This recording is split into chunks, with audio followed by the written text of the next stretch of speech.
पहली पंक्ति। बागों न जा तेरी काया में गुलजार।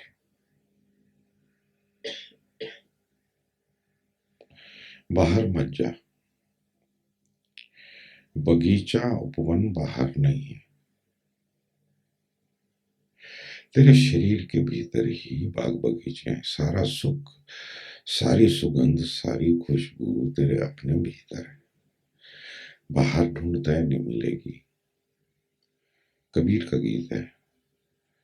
बागों न जा, बाग में मत जा, बगीचे में मत जा, माने बाहर मत जा। नहीं है बाहर कहीं, तेरी काया में है, तेरे शरीर में, तेरे भीतर वो सब है। फूल खिले हुए हैं, और ऐसे फूल खिले हैं जो सतत ताजे रहते हैं। ये पहली पंक्ति थी उसकी।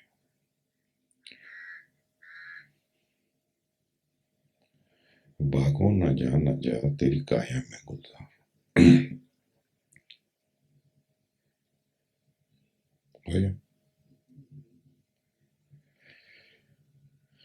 वो तो ठीक है, लेकिन आपका प्रश्न कहाँ है?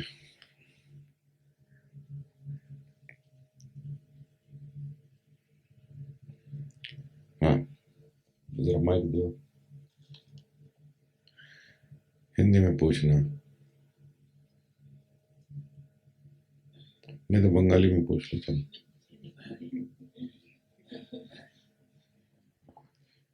बंगाली समझती तू बराबर। ये जो सोल ऑफ द बाउल बजाते हैं वो समझती है? हाँ, कुछ सुनना उस कैसेट को। तेरे पास है? उसको देना, जरा लिख के देगी वो गीत जो है।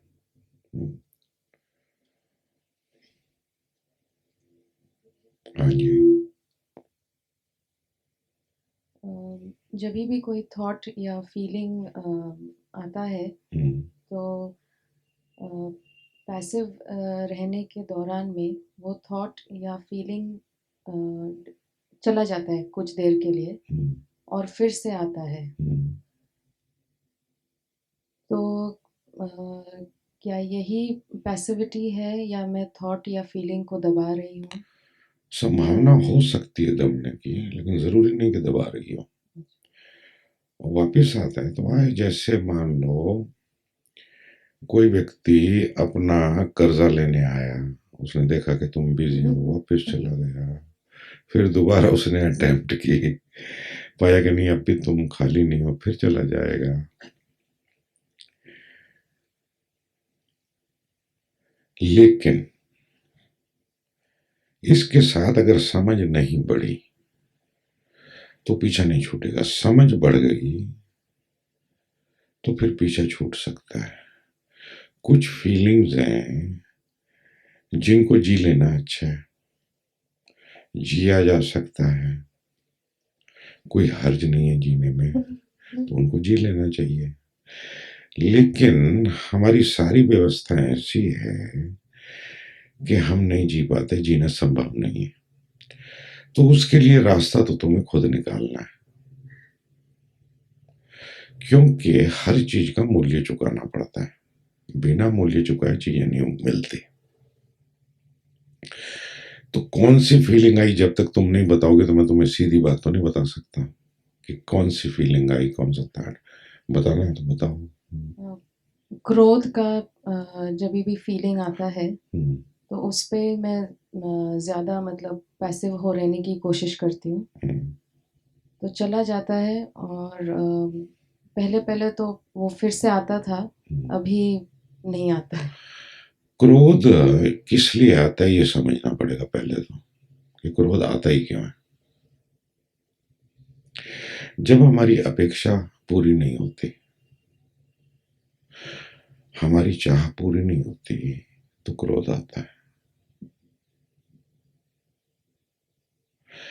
अब चाह एक ऊर्जा है, उड़ गई है, तो वो रास्ता खोजती है, रास्ता नहीं मिलता।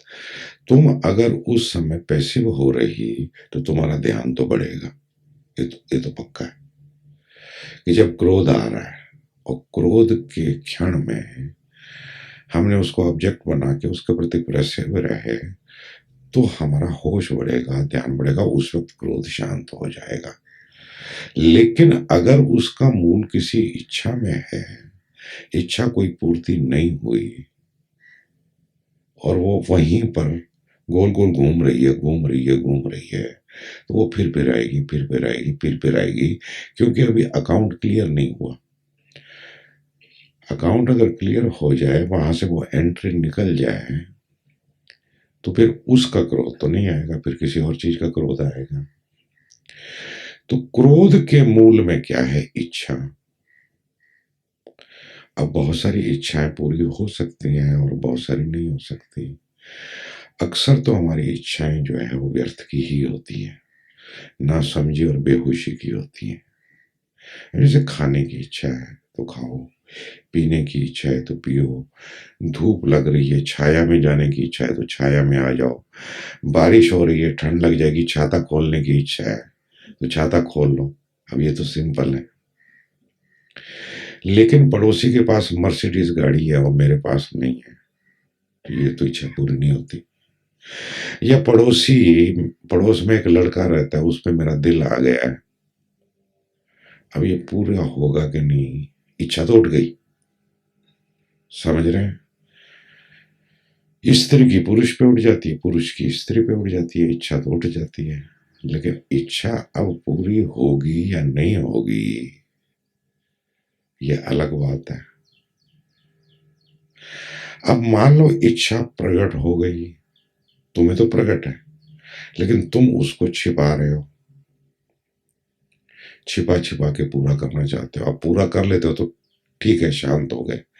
नहीं पूरा कर पाए और कभी प्रकट हो गई, तो बाधाएं खड़ी हो सकती हैं, फिर उन बाधाओं का भय होता है। तो इस तरह से सारा जो है ना, चित्त का जंजाल बनता है।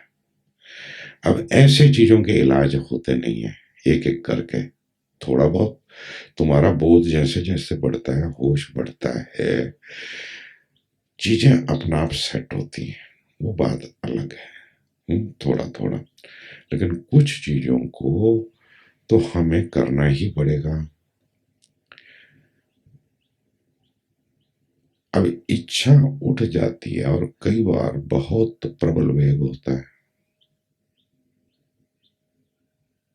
अब क्या करोगे, पूरा कर नहीं सकते, तो फिर उसके सारे प्रकर्षण घटेंगे।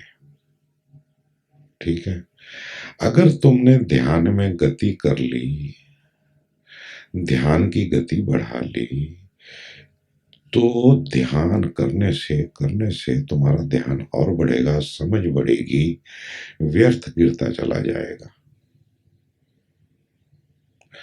तो क्रोध के मूल में इच्छा है, इच्छा अपनी तृप्ति चाहती है, इच्छा तृप्त नहीं होती तो बार बार उठती है। तो चीजों को समझना पड़ेगा। तो इसलिए पहला जोर तो लगाना चाहिए ध्यान में। जो नया मित्र है उसको ध्यान में काफी जोर लगाने की जरूरत है, उसके लिए प्रायोरिटी होनी ही चाहिए, जो कि होती नहीं है। अभी यहाँ पर ठीक था, वातावरण था, कुछ करने को नहीं था, खाना पीना उपलब्ध है, सब संगी साथी अच्छे हैं, सब सहयोगी हैं। घर में तो कोई सहयोगी नहीं होता, घर पहुंचे नहीं कि क्या किया 40 दिन, हिप्नोटाइज कर दिया गुरुदेव ने। तुम्हारा व्यवहार बदला हुआ देखेंगे तो उनको अच्छा नहीं लगेगा। बहुत कम ऐसा होता है कि तुम्हें खुश देख के लोग खुश हों। तुम्हें दुखी देख के उनको ज़्यादा बेटर लगता है, क्योंकि तब वो अपने सुझाव, अपनी सलाहें, अपनी नोक-झोंक, उनकी आलोचना, क्या ठीक है, क्या गलत है, ये बताने का जो सुख है वो तुमने छीन लिया। आ रही बात क्या? तो ये सब बाधाएं तो रहती हैं। अब इसी में अगर तुम्हारी लगन लगी अब की करिए, हूं की करिए, एक गीत है ना, जब लगन लग जाती है तो फिर रास्ता अपना बनता, वो लगन ही रास्ता बनाती चली जाती है। एक बार प्यास जग जाए वो अपना आप रास्ता बनाती चली जाती है। तो अपना काम होता है कि थोड़ी लगन बढ़ाना, थोड़ी प्यास बढ़ाना, तुम्हारे भीतर ध्यान की थोड़ी प्रेरणा खड़ी करना, तुम्हें कुछ अनुभवों से गुजारना, कुछ झलकें दिखाना। बाकी रास्ता तो आप लोगों को खुद तय करना। नहीं। और कुछ? और ऐसा भी कभी होता है कि सूफी वाइट रूप में नाच के बाद जब मैं बैठती हूँ तो थॉट्स ऐसे जस्ट लाइक क्लाउड्स फ्लोट करते रहते हैं, बट आई डिसआइडेंटिफिकेशन का एक बना रहता है। बना रहता है। बहुत बढ़िया। तो क्या वो पैसिविटी का ही हाँ, स्टेट वो है? पैसिविटी में थॉट घूमता रहेगा, आवारा बादल की तरह आएगा जाएगा चुपचाप। आप ये मत सोचो कि थॉट आए ही नहीं, ये सोचने का ही नहीं, क्योंकि ये सोचा तो फिर दबाओगे थॉट को। वो आए जाए कोई बाधा नहीं है, लेकिन तादाद में जब होता है, आइडेंटिफाइड जब होते हैं तब बाधा होती है। तो इसका मतलब तुम बिल्कुल शांत, शिथिल, निष्क्रिय बैठे हो, बस बैठे रहो, होने में बैठे हो। इस होना, ये होना एक पर्दा बन गया। अब इस पे कुछ आ रहा है, जा रहा है, आए जाए, आने दो, जाने दो, कुछ नहीं करना, बिल्कुल ठीक हो रहा है, ध्यान हो रहा है, बस उस ध्यान में बने रहना है, हिलना डुलना नहीं। तुम हिले डुले के तदात्म हो जाएगा। जैसे विचार आता है उसके साथ चल पड़ते हैं। अगर अच्छा हुआ तो प्रीतिकर हुआ, अप्रीतिकर हुआ उसकी ओर से चल पड़ते हैं या उसको हटाने लगते हैं। तो एक्टिव हो गए, सक्रिय हो गए, आइडेंटिफाइड हो गए। नहीं, कुछ नहीं कर रहे, आए ना आज, कोई बात नहीं। और विचार तभी आते हैं जब हमारी इच्छाएं, वासनाएं दबी रहती हैं, अतृप्त रहती हैं। मौन हम इसलिए करते हैं कि चेतन जो करंट समस्याएं हैं हमारी, वो तो जल्दी शांत हो जाती हैं, चेतन मन जल्दी शांत होता है। अब चूंकि ऊर्जा बहुत है तो वो ऊर्जा जाके ड्रिल करने लगती है, सबकॉन्शियस में पहुंच जाती है, अनकॉन्शियस में पहुंच जाती है। वहां से चीजें चीजें धीरे धीरे ऊपर सरफेस पे आती हैं, सतह पे आती हैं। तब आदमी जरा घबरा जाता है, कई बार तो हमला कर देती है, बहुत सारी इकट्ठी हो जाती हैं। फिर मन उनकी व्याख्या में लग जाता है कि ऐसा क्यों है, वैसा क्यों है, कई तरीके लगाता है जिससे कि व्यक्ति निष्क्रिय ना रहे, शांत ना रहे, एक्टिव हो जाए, कंफ्यूज्ड हो जाए, रेस्टलेस हो जाए, बाहर भागे, झूला झूले, सिगरेट पिए, कोई बातचीत के लिए ढूंढे, किसी को घूरे, कहीं अपना भाषण दे, कुछ भी, समथिंग, एनीथिंग।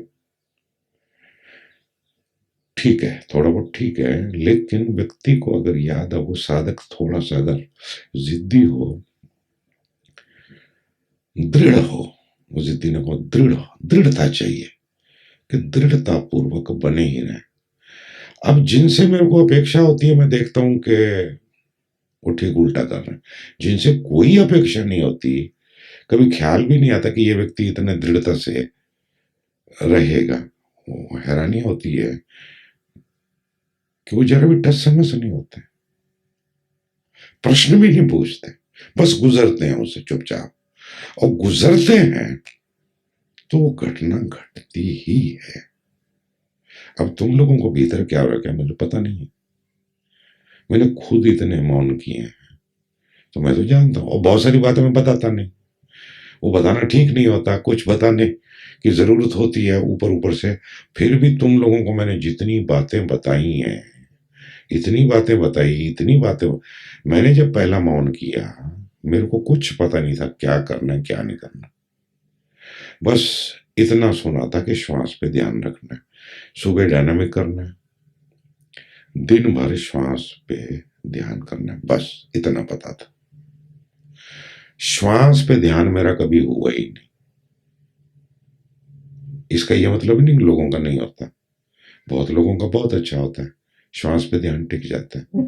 जब श्वास पे ध्यान टिक गया तो चित्त एकाग्र हो गया। कम से कम अनेक जगह जो यहाँ घूमता है, यहाँ इस दुकान में घुस जाता है, फिर दूसरी दुकान में घुस जाता है, अच्छा ये लगता है ये भी कोई नई चीज है, ये चलो देखें क्या, फिर उधर घुस जाए। वो घूमता ही फिरता है, शॉपिंग ही करता रहता है हर वक्त। अब चलो कम से कम एक रेस्टोरेंट में बैठ गए, श्वास पे अगर ठहर, अब बैठे, अब शॉपिंग नहीं कर रहे, अब वेट करेंगे चलो चाय आएगी, अपना गर्मा गर्म चाय पियेंगे, ताज़ा हो जाएंगे। तो श्वास पर अगर ध्यान रुकने लगे तो ये भी ठीक है। बहुत विधियां होती हैं, बहुत तरह की बातें होती है, लेकिन अब श्वास पर भी जब तुम ध्यान करोगे तो मन एकदम से हड़बड़ा जाएगा, विचारों मक्खियों की तरह भिन भिनाने लगेगा विचार। फिर कई चीजें उठाती हैं, पुराने घाव उठाते हैं, किसी ने अपमान किया है, कहीं छोटे थे किसी ने मार दिया था, दिल करता था सो छुरा भोंक दे, छुरा भोंकना तो दूर रहा, उसको गाली तक नहीं दे पाए, उसको ये भी नहीं कह पाए कि तूने भाई ऐसा तेरे को नहीं कहना चाहिए। ये सब चीजें हमारे चित्त में सब संग्रहित रहती हैं। इतना ही नहीं, कुछ और भी होता है। जैसे मैंने कहा, तुम्हारा व्यक्तिगत तो होता ही है, पर्सनल तो होता ही है, सामूहिक भी होता है, पारिवारिक होता है, जातिगत होता है, राष्ट्रगत होता है, पूरा सृष्टिगत भी होता है।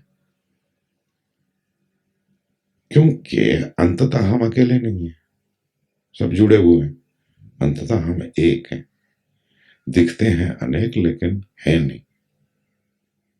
जैसे सारे कंप्यूटर एक साइबर कैफे में जो पड़े हैं वो एक सोर्स से जुड़े होते हैं ना, उनका कोई एक मेन अड्डा होता है कि नहीं होता, फिर वो मेन अड्डा भी तो कहीं से जुड़ा होता है कि नहीं होता। तो ऐसे अंततः सब जुड़ा हुआ दिखता है, भासता है कि अलग है लेकिन है नहीं।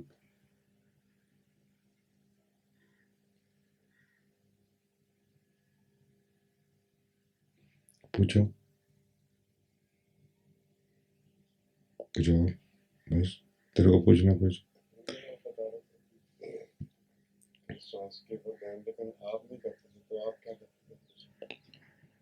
मैं अपना राज क्यों बताऊं?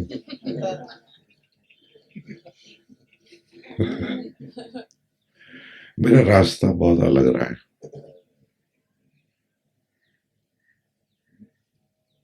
शुरू से इसमें मैंने कुछ किया नहीं है, मैंने उसमें मेरा ना तो कोई श्रेय है, बस ऐसा रहा है। तुम हर वक्त बटे रहते हो, जो है ना उससे विपरीत तुमको चाहिए हर वक्त। जैसे कल हम ध्यान देव की बात कर रहे थे, तो ध्यान देव को ये लगता है कि उसने कुछ गलत कर दिया, 21 दिन भी उसको वही चला, अब भी वही चल रहा है।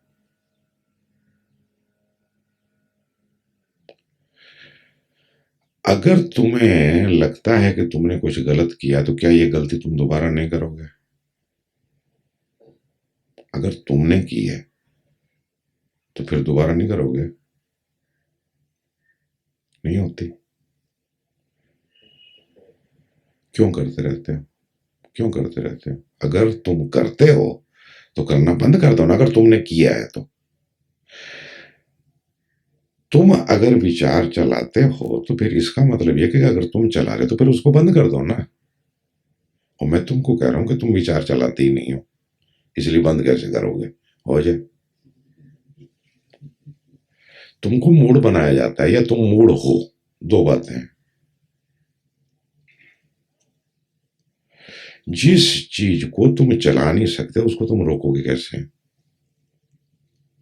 एक सीधी सी बात है। जिस क्रोध को तुम कर नहीं रहे उसको रोकोगे कैसे? बाहर जब बिजली जलाते हो तो वहां पर एक स्विच बोर्ड लगा होता है, वहां पर बटन लगे होते हैं, तुम्हारे हर जगह बटन लगे हुए हैं। किसी ने जरा घूर के देख लिया, बटन दब गया। किसी ने ओए बोल दिया,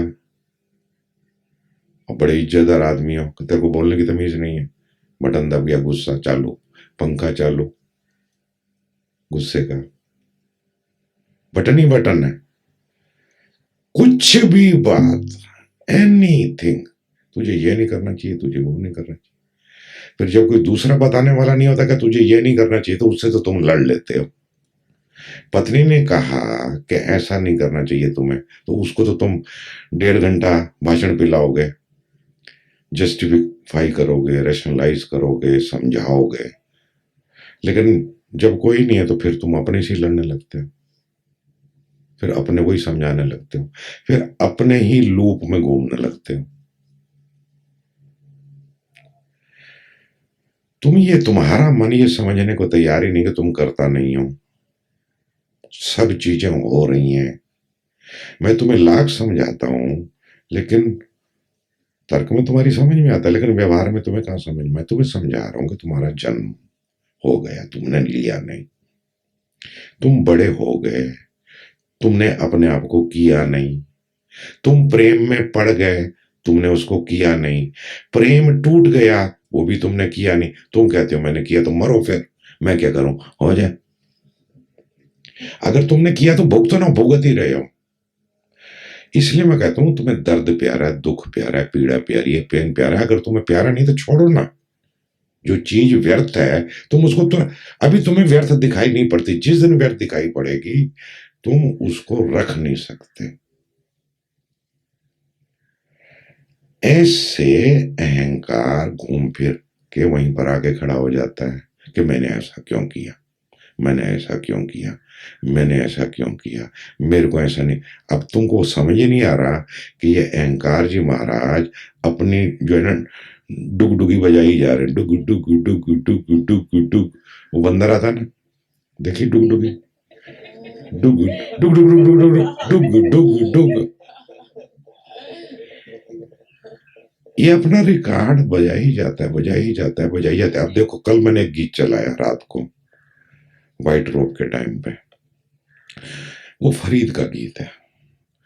फरीद कह रहे हैं कि सब कुछ तू है। अब कह दिया सब कुछ तू है, इतना ही नहीं, फिर एक एक चीज गिना रहे हैं। उसमें वो कुरान भी तू है, ईमान भी तू है, दीन भी तू है, यार भी तू है, दुश्मन भी तू है, फलान भी तू है, ढिकान भी तू है। ये तो सब ठीक है। वो कहते हैं सुख भी तू है, दुख भी तू है, क्रोध भी तू है, नफरत भी तू है, दुख भी तू है, उदासी भी तू है। इसका मतलब क्या हुआ? जब उदासी है तो परमात्मा है, जब खुशी है तो परमात्मा है। तू है माने तू है। जब तू ही है तो झंझट खत्म हो गई ना। कहां है झंझट? नहीं समझ आ रही। It means everything is accepted because nothing is other than you. Jealousy, you. Anger, you. Happiness, you. Joy, you. Sadness, you. Envy, you. Greed, you. Everything you. और लंबा गीत है, 20 मिनट था, मैंने 10 मिनट चलाया क्योंकि वो कोई संगीतमय गीत नहीं था, वो गीतमय था। मैंने उसमें बोलों का मजा था। वो इतने प्यार से वो कह रहा है, सच में वो ऐसे कह रहा है कि मैं जो भी देखता हूं वो तू ही तू है। दाढ़ी भी तू, मूछ भी तू, आंख भी तू, नाक भी तू, स्त्री भी तू, पुरुष भी तू, बीच में भी तू, जो ना स्त्री ना पुरुष। माने तेरे अतिरिक्त कुछ है। जब तेरे अतिरिक्त कुछ है नहीं तो दुख किस बात का होगा? जरा समझाओ मेरे को। किसी चीज का दुख हो सकता है। पति नाराज हो गया तो ये नाराजगी भी तू है। पति ने आके गले लगाया तो ये भी तू है। हर चीज तू है। अब इस आदमी को दुखी कौन करेगा बताओ? दुखी होने के लिए इस तरह का कॉम्प्लिकेटेड मन चाहिए। मैंने क्या घंटा किया, क्या किया? वो ऐसे अपना घंटा बजाता है माइंड, और घंटा बजा रहा है, 21 दिन भी पहले बजाया, अब भी बजा, और तुमको मजा आ रहा है उसका नाद सुनने में, उस घंट नाद को। अब नहीं समझना चाहते, तुम्हारी मर्जी, क्या करें। और तुम घूम घूम के वहीं आ जाते हो कि मैंने ऐसा क्यों किया, और तुमने ऐसा क्यों किया। अगर तुम्हारे हाथ में है तो मत करो ना। और मैं तुम्हें एक सीधी सादी बात समझा रहा हूं कि तुम करता हो ही नहीं, ये हुआ।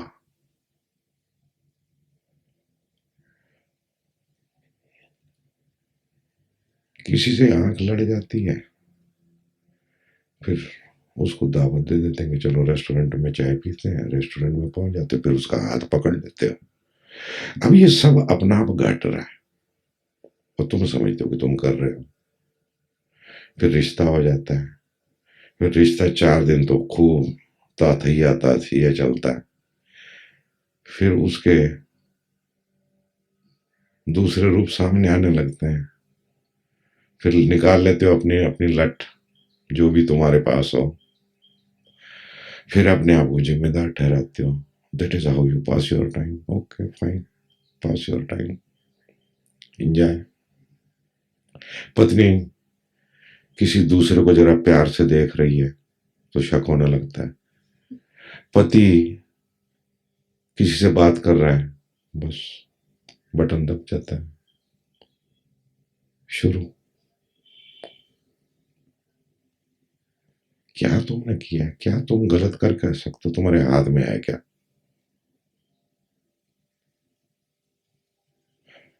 तुमको ये सिखाया गया है कि ये गलत है, ये मत करो।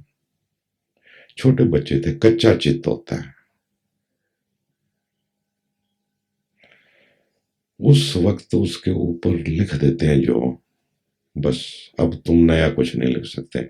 इसलिए गुरुदेव को इतनी कठिनाई होती है क्योंकि पुराना ही नहीं मिटता ससुरा।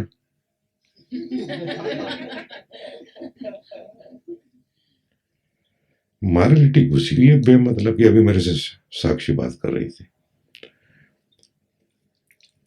अब साक्षी, साक्षी क्या, सभी स्त्रियां इमोशनल होती हैं। पुरुष नहीं होता उतना, ऐसा नहीं कि पुरुष नहीं होता, लेकिन पुरुष नहीं होता, लेकिन स्त्री ज्यादा होती है। उसका जब तक भाव नहीं बने, वो किसी के प्रति इमोशनल नहीं होने लगे, तब तक वो पसंद नहीं करती। वो उसी को पसंद करती है जिसके प्रति वो इमोशनल होने लगती है। अब जब तक तुम्हें तुम्हारे ढंग का बॉयफ्रेंड ना मिल जाए, तब तक क्या तुम भूखे बैठे रहोगे? तुम कहते हो मेरे को चाइनीज ही खाना है, अब तुम पहुंच गए हो ऐसी जगह पर जहां पर 100 मील दूर तक चाइनीज खाना नहीं मिल सकता, तो क्या करोगे? खाना नहीं खाओगे? चाइनीज मिलना चाहिए या गुजराती ही मिलना चाहिए। मैं जब ओशो को मिला पहली बार तो उनके, वो गुजरात में ज्यादा आते थे, बम्बे ज्यादा आते थे। मैं जब गुजरात में पहली बार घुसा तो मेरे को तो गुजराती खाने की कोई वो है नहीं। बलसाड़ में था शायद, वो दरिया किनारे, तो वहां पर वो एक बीन्स होता है राजमा की तरह, कड़वा होता है, पूरी सब्जी कड़वी थी। जैसे राजमा होता है ना, ऐसे सफेद रंग का कुछ होता है जो गुजराती लोग खाते हैं, क्या बोलते हैं? वाड़, वाल। हमारे यहाँ बाल बोलते हैं बाल को। उस ससुरा एकदम कड़वा, और लोग एक कटोरी खाएं, फिर दूसरी फिर से भर लें, फिर तीसरी भर लें। मेरे से 2 कौर भी नहीं खाए गए। अब मैं थू भी नहीं कर सकता। लोगों के साथ बैठे हो, कैसे खाओ? खैर कुछ और भी था, लेकिन सवाल ये है कि करोगे क्या। तो मैं देखता हूं कि ईमानदार है, ऑथेंटिक है, बात करती है, तो मैं कहता हूं कि भी ठीक है, जब तक तेरे को तेरे ढंग का नहीं मिल जाता, तो तेरे अंदर अगर इतनी तीव्र भावना है तो तू उसको दबाती क्यों, उससे तेरे को और फ्रस्ट्रेशन होती है। देन व्हाई, तो कहती है मॉरल, ये इमोरल नहीं है। अब बताओ, इमोरल नहीं है। अब समझा दिया कि ये इमोरल है, तो तुम सारे काम मॉरल ही करते हो क्या? कोई इमोरल काम नहीं करते हो। कोई ऐसा व्यक्ति है, गांधी जी को छोड़ के, पता नहीं गांधी जी का भी पक्का नहीं है, कौन मॉरल है? मॉरल तो सिर्फ ऊपर होता है, अंदर तो सब इमोरल है। और ऊर्जा को क्या पता कि मॉरलिटी क्या होती है? ऊर्जा को पता है। तो फिर कुत्तों को भी मॉरल बनाओ, तुम्हारा बस चले तो बना ही दो। तुम चाहो तो उसे जिप वाली जो है ना पैंट पहना दो।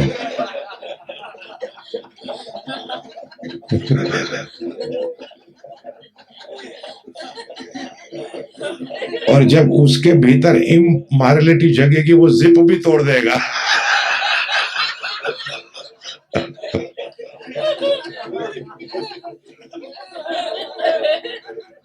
अब भीतर उसके परमात्मा जो है ना इतना जोर मार रहा है। अब अगर फरीद का गाना सुने तो मॉरल भी तू, इमोरल भी तू, खड़ा भी तू, बैठा भी तू। समझ आ रही बात? काहे की मॉरलिटी, काहे की मॉरलिटी? ऊर्जा डज नॉट नो एनीथिंग। ऊर्जा ऊर्जा है। और काम वासना सबसे आधारभूत ऊर्जा है। अरे जिसको ब्रह्मा ने कंट्रोल कर पाया, विष्णु ने कर पाया, महेश्वर जी ने कर पाया, तुम किस खेत की मूली हो बाबा? बोलो ना, किस खेत की मूली? और जब तक तुम्हें पार्टनर नहीं मिलता, तुम टॉयलेट में क्या करते हो बैठ के? तब वो इमोरल नहीं, वो भी इमोरल है। उंगली फेरते रहते हो, हस्त मैथुन करते रहते हो, करते हो कि नहीं करते हो? तो काय की मॉरलिटी है? Nature does not know any morality. There is nothing moral in the nature, and you are the finest product of the nature. तुम कुदरत की सबसे श्रेष्ठतम देन हो। पति के साथ सोना मॉरल है, दूसरे के साथ सोना ही मॉरल है। तुम्हारा मन आ जाए किसी के साथ सोने का, तब तो ठीक है, लेकिन कोई जबरदस्ती तुम पर सो जाए तो इमोरल है। ये सब तुम्हारे अपने बनाए हुए नाटक हैं।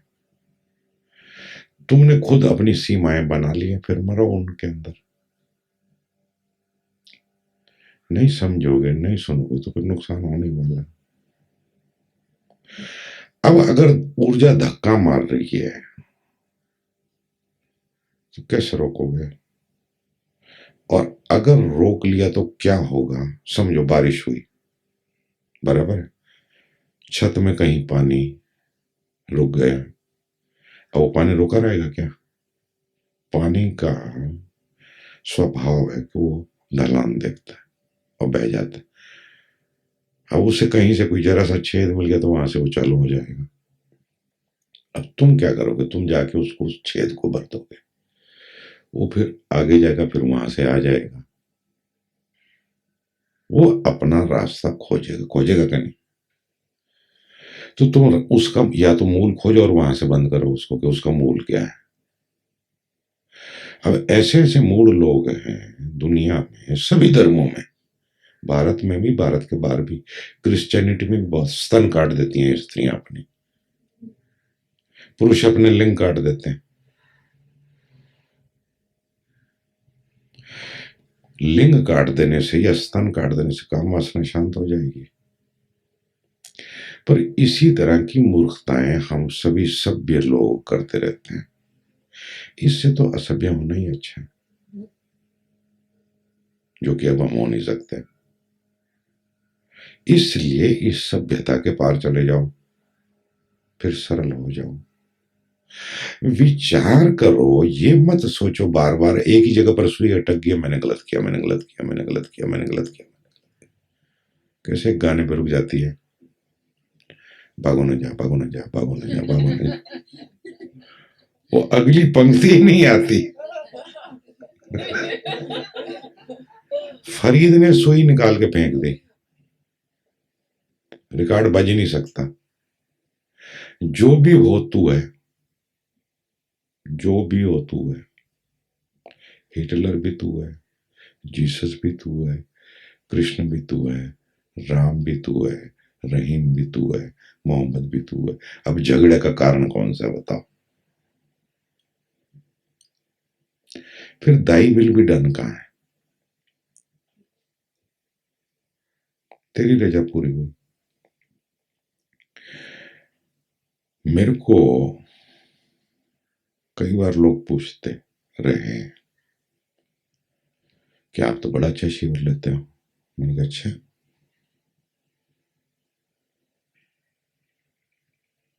अब अगर मैं लेता हूं तो मेरे को जरा मजा आना चाहिए ना कि हाँ मैं बड़ा अच्छा लेता हूं।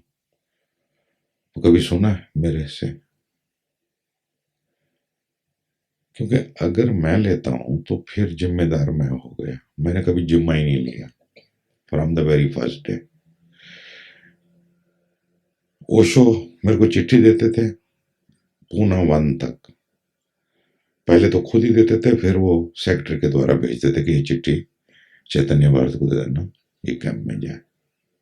उनको पता रहता था कि मैं कौन से कैंप में। जैसे ही मैं कैंप के लिए निकलता था, उनको एक मैं चिट्ठी भेज देता था। उस पर लिखा होता था, तेरी रजा पूरी हो, दाई विल बी डन। मतलब तू जान तेरा काम जाने, बस बात खत्म। अपना इसमें कुछ है ही नहीं। इसलिए अगर कुछ गड़बड़ हो जाए, गलत हो जाए, तो मैं जिम्मेदार नहीं। ठीक है, जूते मारने हो तो भी मैं जिम्मेदार, मार लेना, तैयार है, वो तो खाने को तैयार है। जैसे पाँव तुम छूते हो तो तुमको इनकार नहीं करता, तुम जूते मारोगे तो इनकार नहीं करूंगा। हालांकि अभी तक पड़े नहीं, लिटरली नहीं पड़े। वैसे लोग विरोध करते हैं, तो करो ना, अपने बाप का क्या जाता है। कुछ नहीं, सब तेरा, जो कुछ है सो तेरा, पहले दिन से तेरा, और रोज रोज तेरा। तुम इधर पाँव छूते हो, अपन उधर भेज देते हैं, आंख ही बंद रखते हैं कि चलो ले लो आप। मैं तो बीच में बहाना हूं, आपने को बीच में कर दिया, ठीक है। मेरे को जरा भी इस बात की गलत फहमी नहीं है कि तो आप लोग मेरे पांव छूते हैं। मैं होता कौन? ओशो अगर मेरे जीवन से माइनस कर दो तो where I stand. Chaitanya Bharti minus Osho, where it stands.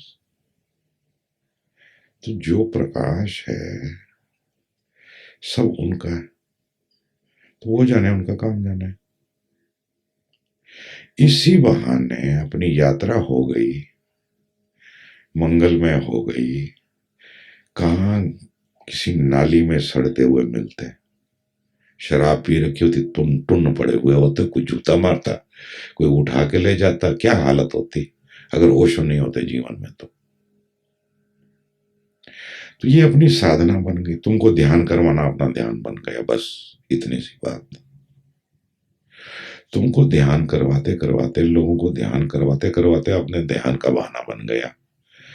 अब घर में रहते तो वैसे तो उतना होता नहीं। अब यहाँ पर 7 दिन 10 दिन 8-8 सेशन करते हैं, तो 8-8 टाइम ध्यान हो जाता है, मुफ्त में ध्यान हो जाता है। तो ये गुरु कृपा है, और क्या चाहिए? मेरे को तो मिल गया, बस उतना मेरे लिए बस हो गया।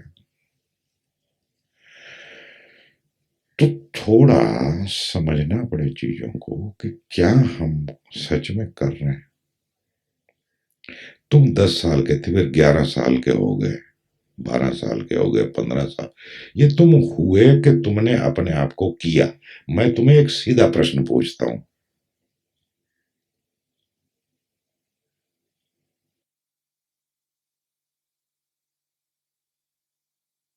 हो जाता है, सेक्स भी हो जाता है, काम वासना भी उठाती है, संबंध बन भी जाता है, संबंध बिगड़ भी जाता है, कोई करता नहीं है। अगर इतनी सी बात समझ गए तो सारी साधना हो गई।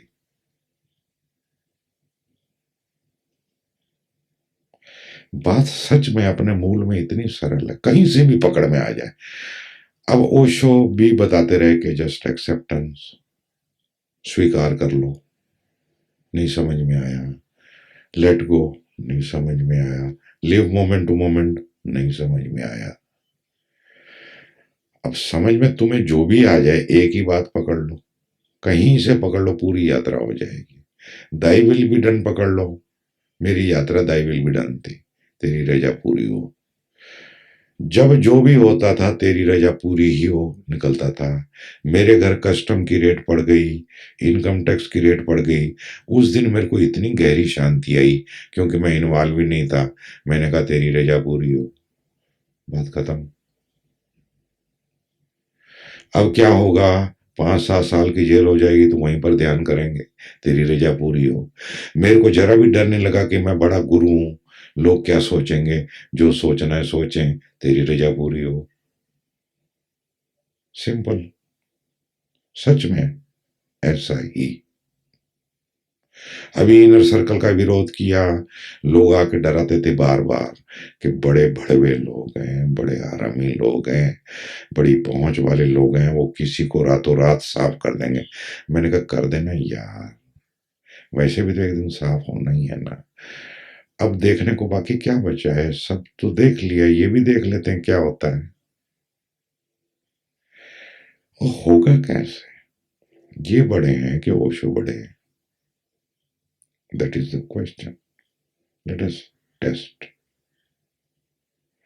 मेरा बाल नहीं बांका कर सके, विरोध करते थे, विरोध करना बंद कर दिया, चुप्पी साध ली। ये भी उनकी मूर्खता थी जो मेरा विरोध किया, क्योंकि उनको पता नहीं था कि आगे जवाब देने वाला बैठा है। और मैं कोई बम के गोले नहीं लेके गया था, कोई गन लेके नहीं गया था, मैं तो मेरे गुरु की तरह बात करता हूं जो गुरु से सीखी है। और अगर मैं सच्चा हूं तो मेरा बाल बांका नहीं कर सकते। हाँ, फांसी पे चढ़ाना चढ़ा दो, काट देना है काट दो, सो वट, एक दिन कट ही जाना है ना। तो कटते हुए देखेंगे कि सच में कटते हैं कि नहीं कटते। सुना है कि आत्मा अमर है, काटेंगे तो देख लेंगे, पता लग जाएगा कि हाँ अमर है कि नहीं है। लेकिन कुछ नहीं कर पाए। तो किस पे भरोसा करूं, इन पे भरोसा करूं कि ओशो पे करूं? तो अपन तो ओशो पे भरोसा करते हैं। है, अब है तो है, क्या करें? नहीं है कंफ्यूज तो नहीं है confuse. Nobody doesn't know anything, लेकिन we want to hold other responsible. It is a constant fight between the couples. You are responsible. That is the first stage of consciousness. Meditate, go deep into it, come to the second stage. The second stage is तुम भी responsible हो, मैं भी, मेरे से ये गलती हुई, तुमसे ये गलती हुई, तुम ये गलती ना करते, मैं ये गलती ना करती। ये दूसरी चेतना की स्थिति। और ध्यान करो और गहरे जाओ, तीसरी स्टेज पे पहुंच जाओगे, तब लगेगा कि भूल मेरी है। अब इससे भी और आगे जाओ तो दिखाई पड़ेगा कि भूल किसी की है ही नहीं, चीजें अपना आप हो रही हैं, कोई जिम्मेदार नहीं है ये। अब तुम चाहो तो इसका दुरुपयोग कर सकते हो कि तुम्हारी स्थिति ना हो और इसको ओढ़ लो, लेकिन ओढ़ लोगे तो फिर इसके भी प्रकर्षण भोगोगे। मैं साधना की बात कर रहा हूं, इससे भी ऊपर जाओ और गहरे जाओ तो तुम पाओगे कि कभी कुछ हुआ ही नहीं, सब नाटक था, सपना था, सपने की तरह सब खो जाएगा।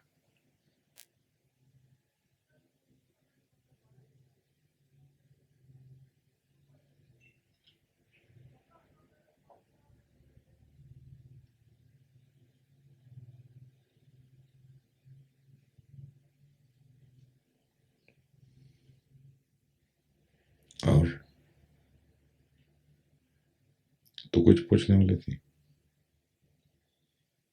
हाँ, मेरी मेरी साधना क्या है? मेरी साधना है कि मैं जिस भाव स्थिति में होता हूं उसी में रहता हूं। मेरे को तो निष्क्रियता का पता नहीं था। जो भी मेरी समझ में आया, ओशो इतनी विधियां बताते थे, कुछ न कुछ चलती ही रहती थी।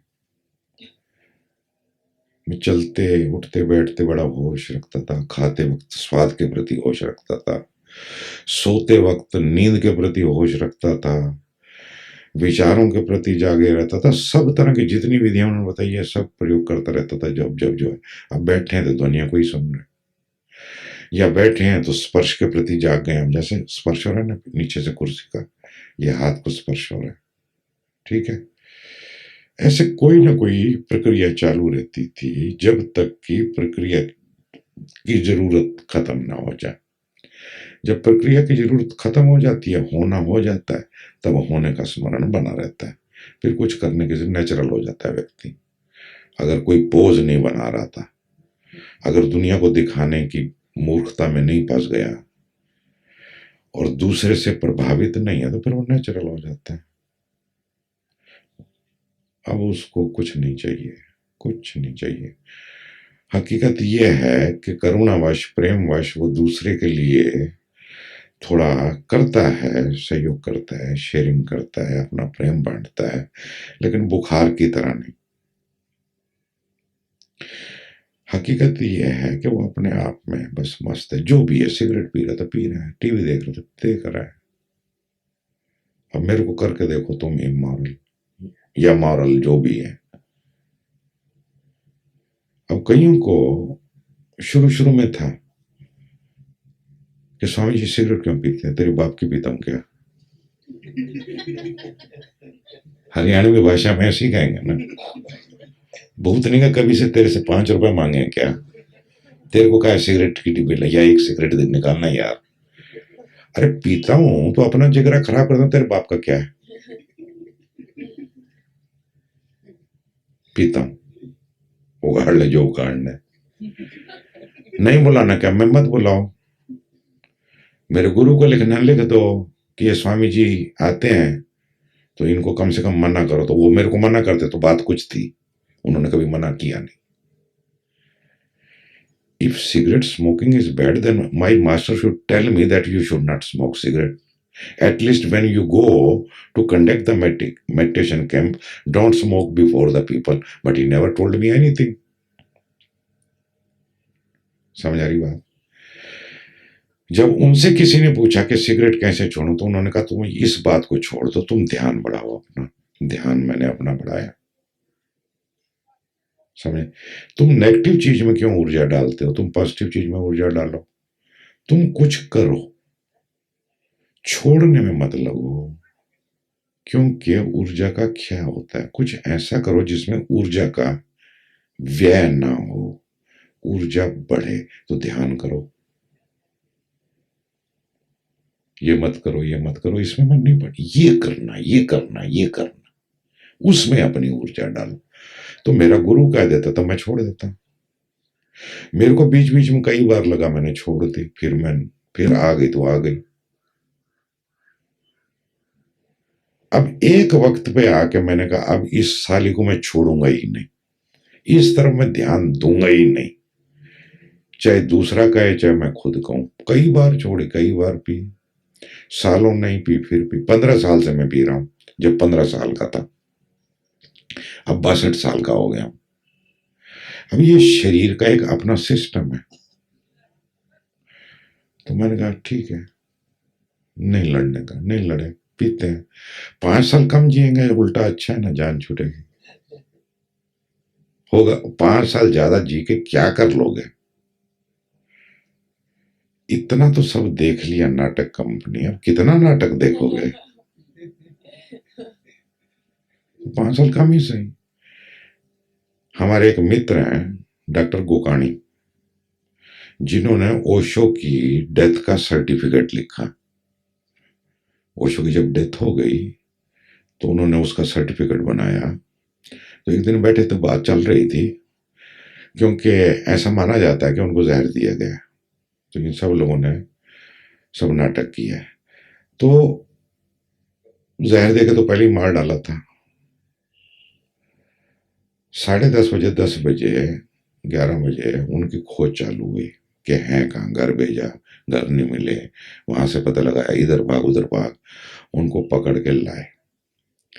फिर उनको 2-2:30 बजे कि यहाँ बैठे रहो, जो भी, कहीं जाना नहीं, कुछ नहीं करना, जो चाहिए यहीं मिलेगा। फिर उनको ले गए और लिखवा दिया। शाम को उन्होंने बुद्धा हाल में घोषणा की 7 बजे के 6:30-7 बजे कि ओशो ने 5:30 बजे शरीर छोड़ दिया है और 10 मिनट के लिए उनकी देह को यहाँ पर लाया जाएगा और फिर बर्निंग घाट ले जाएंगे। तो बताया गया कि 5:30 बजे उन्होंने देह छोड़ी। मैंने उनको पूछा कि ये बात ठीक है? कहते नहीं, ये बात तो ठीक नहीं है। उनकी देह करीब करीब 10, 10:30 के बीच छूटी है और मैंने सर्टिफिकेट जब लिखा तब करीब करीब 2 बजे के आसपास का टाइम था। बताया गया कि 5:30 बजे देह छूटी है। तो वो जो डॉक्टर हैं, डॉक्टर गोकाणी, होंगे 35-40 साल के, सिगरेट नहीं पीते, शराब नहीं पीते, कॉफी नहीं पीते, चाय नहीं पीते, फिर भी 4 बार उनको हार्ट अटैक आ चुका है। हो जाए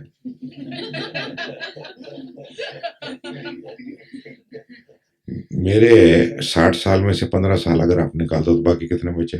45। मैं 45 ईयर्स से सिगरेट पीता हूँ, मेरे को एक भी हार्ट अटैक नहीं आया। वो आ जाएगा तो आ ही जाएगा ना, वैसे भी तो आना ही है ना एक दिन। तो कहे के लिए चाय नहीं पीऊं जब मन करता है तो है। ये सब मूर्खतापूर्ण बातें, तुम्हारी मॉरलिटी और ये और वो। मॉरलिटी एक ही है कि तुम बेहोश मत रहो, अपने विवेक को जगाओ, अपने इंटेलिजेंस को जगाओ। मॉरलिटी सिर्फ इतनी है कि तुम स्वयं को ना भूलो। स्वयं को भूलना इमॉरलिटी है। मेरे से अगर परिभाषा करवाओ तो मैं कहूंगा forgetfulness is immoral and self remembering is the moral. That is the only morality I can approve.